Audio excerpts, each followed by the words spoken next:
पोछही काहे पसीना ओढ़निया से होई जइतो गंदा गे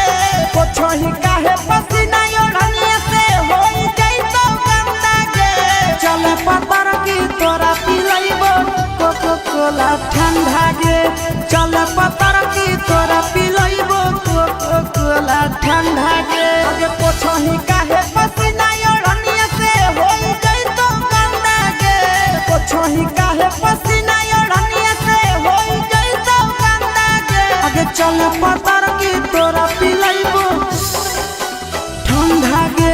चल पतर की तोरा पिलइबो कोको कोला ठंडा गे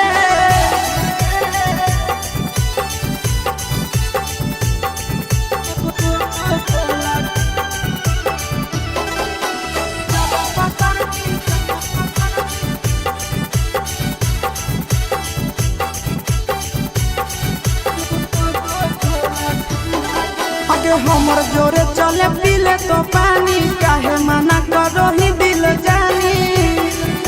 हे गे पतर की हमर जोरे चले पीले तो पानी काहे मना करो ही दिल जानी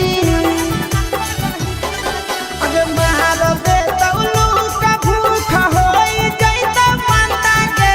मार दे तौलू का भूख होई जइतो मंदा गे अगे चल पतर की तोरा ठंडा गे चल पतर की तोरा पिलइबो कोको कोला ठंडा गे